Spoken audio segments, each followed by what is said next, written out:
সমস্যা চলতেছে, এটা হচ্ছে রোহিঙ্গা ক্যাম্প থেকে স্থানীয়দেরকে টোটালি আলাদা করে ফেলতেছে।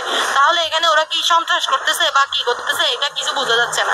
এখানে একটা বড় প্রশাসন সিন্ডিকেটও আমরা মনে করতেছি আর কি।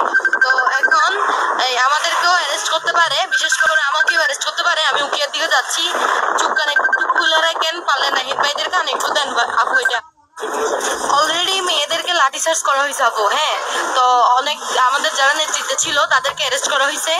তো এখন ওরা মেবি আমাকে টার্গেট করছে, অ্যারেস্ট করলে করবে আর কি। কিন্তু আমি আপনাদেরকে জানাই রাখলাম, ফোরাম যত এটা জানে, এটা তো আসলে একটা যৌক্তিক দাবি। প্রতারণা এনজিও গুলো থেকে কমিশন খাই বিভিন্ন বিএনপি নেতা সবাই চুপ আছে, বুঝছেন। এগুলো আরো অনেক ইস্যু আছে, তো আমি পরে বলবো। এখন পুলিশ যাদেরকে মারছে ওখানেও পুলিশ ঘিরে রাখছে। আমি হসপিটালের দিকে যাচ্ছি আর কি।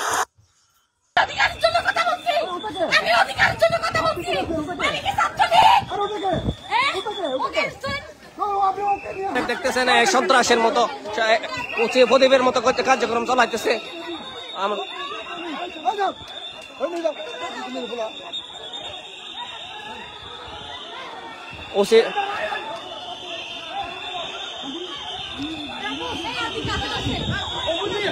এই আপনি কে ভাই? আপনি কে? আপনার পরিচয়? আমি উপজেলা ছাত্র প্রতিনিধি নওশাদ চৌধুরী। আমি জুলাই আন্দোলনের একজন সম্মুখসারী যোদ্ধা। হ্যাঁ, আপনাকে কেন গ্রেপ্তার করা হয়েছে? দেখতে আসছি বলে আমারে ধরছে। হ্যাঁ হ্যাঁ, আপনাকে কেন গ্রেপ্তার করা হয়েছে?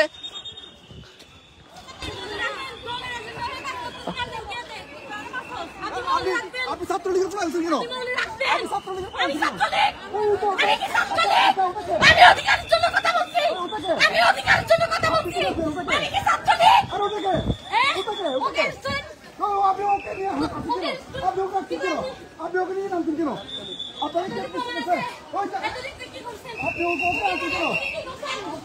আপনি